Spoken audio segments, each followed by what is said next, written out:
کا کہ جس کو اللہ تبارک و تعالی نے سر سے لے کر پاؤں تک معجزہ بنا کر بھیجا۔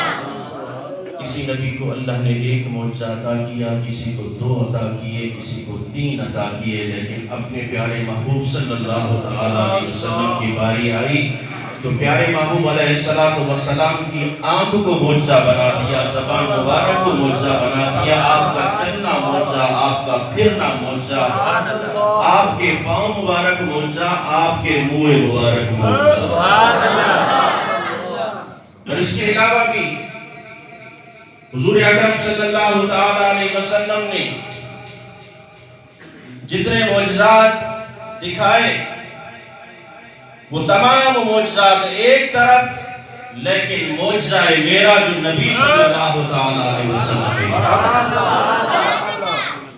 معجزہ معراج النبی صلی اللہ علیہ وسلم وہ عظیم معجزہ ہے کہ جس معجزے میں معترض کا ہر اعتراض کا منہ توڑ جواب موجود ہے۔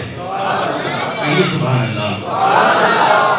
آپ کی داد اگر رہی تو انشاءاللہ میں کچھ بول پاؤں گا، آپ ڈھیلے پڑ گئے میں سمجھ جاؤں گا کہ آپ مجھے جلدی اترنا چاہیے۔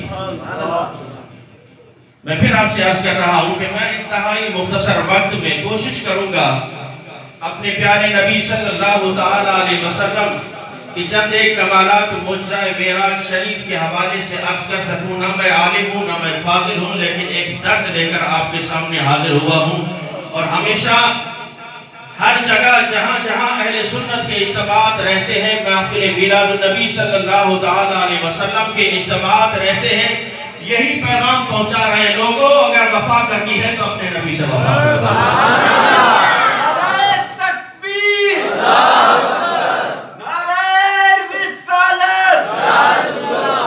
ان تمام کمالات کا، معجزات کا، حضور صلی اللہ علیہ وسلم کی صفات کا، آپ کی تعریف کا بیان کرنا اس لیے ضروری ہے کہ اس آمنہ کے لال جیسا نہ اس کائنات میں آیا ہے نہ قیامت تک کوئی آئے گا۔ اس لیے اگر وفا کرنی ہے تو آمنہ کے لال سے وفا کرو، محبت کرنی ہے تو آمنہ کے لال سے محبت کرو۔ یہاں کی محبت یہی دفن ہو جائے گی، یہاں کی دوستیاں یہی رہ جائے گی۔ جن دوستوں نے بڑے بڑے دعوے کیے کہ میں تیرے لیے جان قربان کر دوں گا، وہ دوست بھی تمہارے اوپر مٹی ڈال کر واپس چلا آئے گا۔ جو ماں باپ دن رات تمہارے لیے نہ حرام دیکھتے ہیں نہ حرام دیکھتے ہیں اور کما کر تمہیں دیتے ہیں، وہ ماں باپ بھی مٹی ڈال کر آ جائیں گے۔ اگر قبر میں آنا ہے تو رسول اللہ کی ذات میں آنا ہے، قبر میں آنا ہے تو رسول اللہ صلی اللہ علیہ وسلم کی ذات نے آنا ہے۔ دوستی کرنی ہے تو اس ذات سے کرو، وفا نبھانی ہے اس سے نبھاؤ جو ہمارے لیے روتے رہے، جو ہمارے لیے آنسو بہاتے رہے۔ عزیزان محترم، بہت طویل بیان ہے، لیکن اختصار کے ساتھ جیسا میں نے عرض کیا، میں نے چند ایک باتیں کرنی ہیں کیونکہ واقعہ بہت طویل ہے، کما حقہ اس کا بیان کرنا ٹائم پہ انتہائی مختصر ہے، لیکن جتنا ہو سکا میں چند منٹوں میں حضور اکرم صلی اللہ علیہ وسلم کی بارگاہ اقدس میں حاضری لگا کر آپ سے اجازت چاہوں گا۔ پڑھیے صلی اللہ علیہ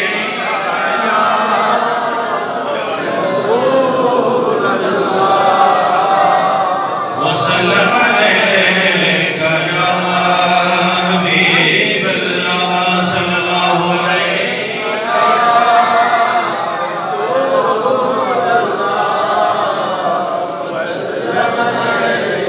رب تعالیٰ نے قرآن مقدس میں ارشاد فرمایا، سبحان الذی اسریٰ بعبدہ لیلا من المسجد الحرام الى المسجد الاقصی۔ اللہ تبارک و تعالیٰ نے ارشاد فرمایا، پاک ہے وہ ذات جس نے سیر کرائی اپنے بندہ خاص کو مسجد حرام سے لے کر مسجد اقصی تک۔ الذی بارکنا حولہ لنریہ من آیاتنا، سیر کس لیے کرائی تاکہ ہم اسے دکھائیں اپنی نشانیاں، تاکہ ہم اسے دکھائیں اپنی نشانیاں۔ انہو هو السمیع البصیر، بے شک وہ دیکھنے والا اور سننے والا ہے۔ یہ آیت مبارکہ کا لفظی ترجمہ ہے۔ چونکہ میں نے آپ کے سامنے عرض کیا کہ حضور اکرم صلی اللہ تعالیٰ علیہ وسلم کا یہ عظیم معجزہ، اس کی چند ایک حکمتیں میں آپ کے سامنے بیان کرنے لگا ہوں کہ فلسفہ معراج کیا ہے، اس کی حکمت کیا ہے۔ اللہ تبارک و تعالیٰ نے اپنے محبوب علیہ السلام کو معراج کا شرف عطا فرمایا۔ اس کی حکمت کیا ہے؟ مفسرین کرام نے، علماء کرام نے چند ایک اس کی تفسیریں اور اس کی حکمتیں لکھی ہیں، ان میں سے چند ایک بیان کرنے لگا ہوں۔ رب تعالیٰ نے ارشاد فرمایا، اے محبوب علیہ السلام، ہر نبی آیا اس نے یہ دعویٰ کیا اللہ ایک ہے، وحدہ لا شریک ہے۔ اے لوگو، اللہ ایک ہے، اسی کو مانو، وہ وحدہ لا شریک ہے، عبادت کے لائق وہی ہے۔ لیکن کسی نے مجھے دیکھا نہیں۔ اے محبوب علیہ السلام، کل آپ نے بھی تاکہ اعلان کرنا ہے، لوگو اللہ وحدہ لا شریک ہے، اللہ ایک ہے، وہ اکیلا ہے، اس کا کوئی شریک نہیں ہے۔ لہذا اے محبوب علیہ السلام، میرا دیدار کر لے اور دیکھ لے کہ میں ایک ہوں، میرا کوئی شریک نہیں ہے۔ ایک حکمت یہ ہے، حضور اکرم صلی اللہ تعالیٰ علیہ وسلم ایک مرتبہ کس طرح استراحت پہ آرام فرما ہے، لیکن دل اقدس جاگ رہا ہے۔ آپ کی آنکھیں سوتی تھی، دل جاگتا تھا۔ نبی کی مثل بننے والوں، نبی کی مثلیت کے دعوے کرنے والوں، تم سو جاؤ تو مردے کی مثل بن جاؤ۔ میرا نبی سوئے، اس کی آنکھیں تو سو رہی ہوتی ہیں لیکن دل جاگ رہا ہوتا ہے، دل جاگ رہا ہوتا ہے۔ اللہ اکبر۔ حضور اکرم صلی اللہ تعالیٰ علیہ وسلم آرام فرما ہے، جناب حضرت جبریل علیہ السلام تشریف لائے، عرض کی یا رسول اللہ صلی اللہ تعالیٰ علیہ وسلم، آئیے میں آپ کو ایک نظارہ کرانا چاہتا ہوں۔ حضرت جبریل حضور صلی اللہ تعالیٰ علیہ وسلم کو لے کر ایک مقام پر آتے ہیں جہاں اللہ تبارک و تعالیٰ کے محبوب علیہ السلام کو اپنی گناہگار امت کے اعمال دکھائے جاتے ہیں۔ سرکار دو جہاں صلی اللہ تعالیٰ علیہ وسلم نے جب دیکھا امت کے اعمال، گناہ اتنے، رسول اللہ صلی اللہ تعالیٰ علیہ وسلم کی آنکھوں میں آنسو آ جاتے ہیں، عاطف غیب سے آواز آتی ہے۔ رب تعالیٰ ارشاد فرماتا ہے، جس نبی کی امت اتنی گناہگار ہو، وہ نبی اتنے آرام سے سو رہے ہو۔ اللہ اکبر۔ اللہ کے محبوب علیہ السلام نے جب یہ دیکھا تو پھر کیا ہوتا ہے؟ عزیزان محترم، پوچھا جبریل یہ کیسے معافی ہوگی گناہوں کی، یہ گناہ کیسے دھلیں گے میری امت کے؟ میرے آقا علیہ السلام سے جبریل علیہ السلام نے عرض کی یا رسول اللہ صلی اللہ علیہ وسلم، آپ کے سجدوں میں، آپ کی دعاؤں میں آپ کی امت کی مغفرت رکھی ہے۔ آج ہمارے پاس چند ایک منٹ نہیں کہ ہم اپنے نبی پر درود بھیج سکیں۔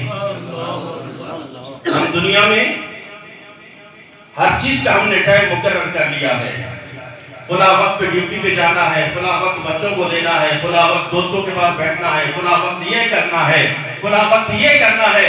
اگر ہم نے ٹائم ٹیبل نہیں بنایا تو نماز کا نہیں بنایا، درود و سلام کا نہیں بنایا۔ اب خود عزیزان محترم، ہر شخص خود اپنے گریبان میں جھانکے کہ ہم نے جس نبی صلی اللہ تعالیٰ علیہ وسلم کا کلمہ پڑھا ہے، اس نبی صلی اللہ تعالیٰ علیہ وسلم نے ہمارے لیے تو رو رو کر دعائیں کی ہیں۔ اس خواب کے بعد رسول اللہ صلی اللہ تعالیٰ علیہ وسلم کا عالم کیا ہوتا ہے؟ آپ ساری رات یا تو قیام میں گزر جاتی ہے، یا رکوع میں گزر جاتی ہے، یا سجدوں میں گزر جاتی ہے، گریہ زاری کرتے ہوئے آپ کی آنکھوں سے اتنے آنسو جاری ہوتے ہیں کہ زمین تر ہو جاتی ہے۔ اللہ کیا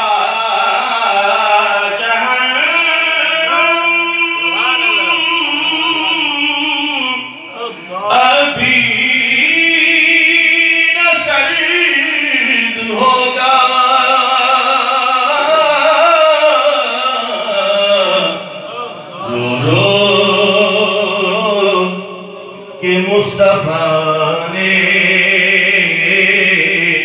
دریا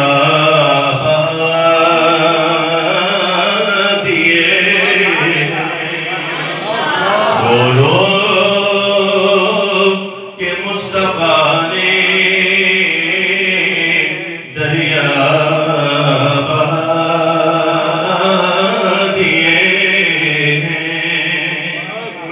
آپ کے لیے روئے، میرے اور آپ کے لیے روئے، امت کے لیے روئے، گناہگار امت کے لیے روئے۔ میرے مولا میری امت کی مغفرت فرما، میرے مولا میری امت کی مغفرت فرما۔ امت آج کس جگہ پہ چل رہی ہے یہ ہر شخص اچھی طرح جانتا ہے۔ ناموس رسالت پر حملہ ہو، عزیزان محترم ہم اپنی عزت اور ناموس پر پہرا دینا اچھی طرح جانتے ہیں، ہم اپنی قوم پر پہرا دینا اچھی طرح جانتے ہیں، اپنی ذات کے لیے پہرا دینا اچھی طرح جانتے ہیں، ماں باپ کی عزت اور ناموس پر پہرا دینا اچھی طرح جانتے ہیں۔ اگر ہمیں پہرا دینا نہیں آتا تو ناموس رسالت پر نہیں آتا، اگر ہمیں بات کرنی نہیں آتی ناموس رسالت پر، ناموس صحابہ پر، ناموس اہل بیت پر بات کرنے نہیں آتی، جس کی مرضی جو آئے بھونکتا رہے۔ عزیزان محترم آج ضرورت اس عمر کی ہے، میلاد منانے والوں، نبی سے محبت کا دم بھرنے والوں، نبی سے عقیدت رکھنے والوں، اٹھو آج وقت آ چکا ہے، بتا دو ان گستاخوں کو یہ غیرت مسلم زندہ ہے، دین پہ مر مٹنے کا جذبہ کل بھی تھا اور آج بھی ہے۔ لبیک لبیک لبیک یا رسول اللہ، لبیک لبیک لبیک یا رسول اللہ۔ آج ہماری اس غفلت نے عزیزان محترم ہمیں کہیں کا نہیں چھوڑا۔ جس کے منہ میں جو جی آتا ہے رسول اللہ صلی اللہ علیہ وسلم کی شان میں بکواس کرتا چلا جاتا ہے۔ آج اس سستی کو دیکھ کر عزیزان محترم وہ غیر مذہب بد مذہبی بھونکنے لگے جن کا ہمارے مذہب سے کوئی تعلق نہیں ہے، اس لیے کہ وہ سمجھ چکا ہے کہ اگر آج مسلمان خاموش بیٹھا ہے، جس طرح جو آؤ نبی کے کارٹون بناؤ معاذاللہ، نبی کی گستاخیاں کرو، یہ اٹھنے والے نہیں ہیں۔ لیکن ہم بتانا چاہتے ہیں کہ ساری امت نہیں سو رہی، نبی کے نام لیوا آج بھی زندہ ہے۔ اس لیے عزیزان محترم ہمیں بیدار ہونا ہوگا، ہم نے رسول اللہ صلی اللہ علیہ وسلم سے وفا کرنی ہوگی، ہم نے رسول اللہ صلی اللہ علیہ وسلم سے اگر محبت کا دم بھرا ہے، ہم نے کلمہ پڑھا ہے، اس کلمے سے ہم نے وفا کرنی ہے۔ وہ کلمہ کیا بتاتا ہے کہ کی محمد سے وفا تو نے تو ہم تیرے ہیں، یہ جہاں چیز ہے کیا لوح و قلم تیرے ہیں۔ میرے آقا علیہ السلام یہ لمبے سجدے، آپ کا رونا، میرے محبوب کو جب یہ ادا رب نے دیکھی، اللہ تبارک و تعالی نے ارشاد فرمایا اے محبوب علیہ السلام امت کے لیے اتنا رو رہے ہو، فرمایا جبریل جا میرے محبوب علیہ السلام کو آسمانوں پہ لیا، میں اس کا دیدار کرنا چاہتا ہوں، اسے اپنا دیدار کرانا چاہتا ہوں اور دکھانا چاہتا ہوں۔ اے محبوب آج دیکھ لے میری رحمت زیادہ ہے یا تیری امت کے گناہ زیادہ ہے۔ اس لیے بھی رب نے اپنے محبوب کو معراج کرائی، عرشوں پہ بلایا اور پھر بلانے کا انداز دیکھی عزیزان محترم، رب تعالیٰ نے ارشاد فرمایا اے جبریل آج جنت کو سجا دو، سبحان اللہ، جنت کو سجا دو، حور و ملک سے کہہ دو کہ انتظار میں کھڑے ہو جائیں۔ حضرت جبریل علیہ السلام نے عرض کی مولا کیا ہونے لگا ہے؟ فرمایا آج دوزخ کے دروازے بند کر دو، عذاب قبر آج ہٹا دو۔ کیا مولا قیامت آنے والی ہے؟ فرمایا نہیں، اس رات دے تارے دس دینے، اس رات دے تارے دس دینے، آج عرش سجایا جانا ہے، غاراں وچ روئے والے نو، غاراں وچ روئے والے نو، مہمان بلایا جانا ہے، غاراں وچ روئے والے نو، مہمان بلایا۔ اور فرشتوں نے پھر کیا نغمہ پڑھا؟ جب یہ اعلان ہو جاتے ہیں تو پھر فرشتوں نے کیا نغمہ پڑھا؟ اے باد صبا کچھ تو نے سنایا،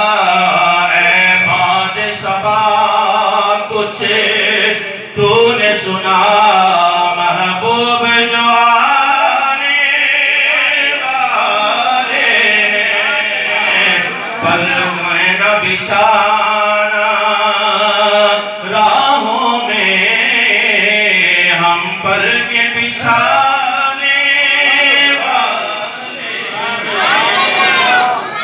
یہ سارے انتظامات، یہ براق، یہ 70,000 ملائکہ، کیا اللہ کے محبوب علیہ السلام یوں عرش پہ نہیں جا سکتے تھے؟ کیا رب تعالیٰ اپنے محبوب علیہ السلام کو یوں نہیں بلا سکتا تھا؟ یہ سارے انتظامات کا مقصد یہ تھا کہ لوگوں دیکھ لو میرے محبوب کی شان یہ ہے، میرے محبوب کی شان یہ ہے۔ یہ براق بھی اس کے لیے جا رہا ہے، 70,000 ملائکہ کھڑے ہو کر استقبال بھی کر رہے ہیں۔ پھر مکان پہ پہنچ کر جبریل پوچھتے ہیں مولا کس طرح داخل ہوں، تیرے محبوب سے گفتگو کیسے کروں، کلام کیسے کروں؟ سارے آداب رب نے سکھا کر رہتی دنیا تک کے لوگوں کو بتا دیا۔ ادب گائے عشق زیر آسماں، از عشق نازک تر، نفس گم کا کمی آیت جنید و بایزید بھیجا۔ میرے محبوب علیہ السلام کی شان میں ترازو اٹھانے والوں، میرے محبوب علیہ السلام کی شان کو توڑنے والوں، میرے رب نے انتظامات کر کے بتلا دیا یہاں تمہاری عقلیں بھی کام نہیں کرے گی، یہاں تمہاری عقل بھی دنگ رہ جائے گی، تمہارا علم بھی دنگ رہ جائے گا۔ دعا ہے اللہ تبارک و تعالی ہمیں اپنے پیارے نبی صلی اللہ علیہ وسلم سے سچی محبت نصیب فرمائے۔ عزیزان محترم، اس لیے میں عرض کر رہا ہوں کہ اپنے نبی صلی اللہ علیہ وسلم سے وفا کرو، اپنی مساجد کو آباد کرو، مدارس کو آباد کرو۔ یہ قرآن کی تعلیم جو آپ کو مفت دی جا رہی ہے، وہ قرآن کی تعلیم آپ عام کرو۔ اور اس کے علاوہ اسکول کے حوالے سے بھی پیغام یہ مل رہا ہے کہ آپ اپنی اولاد کو تعلیم دو گے، اس کے اندر شعور آئے گا، عقل آئے گی، وہ پہچان سکے گا کہ بڑے کا رتبہ کیا ہے، والدین کا مقام کیا ہے، استاد کا مقام کیا ہے۔ مدارس اور اسکول میں عزیزان محترم یہی تعلیم دی جا رہی ہے۔ کاش کہ اگر ہم نے اپنے بچوں کو اپنا حق ادا کرتے ہوئے ان کو تعلیم دی ہوتی۔ آپ تمام حضرات سے گزارش ہے کہ مدارس میں اپنے بچوں کو بھی داخل کرائیں اور اسکول میں بھی داخل کرائیں۔ وَمَا عَلَيْنَا إِلَّا الْبَلَاغُ، جن حضرات نے سنت نہیں پڑھی سنت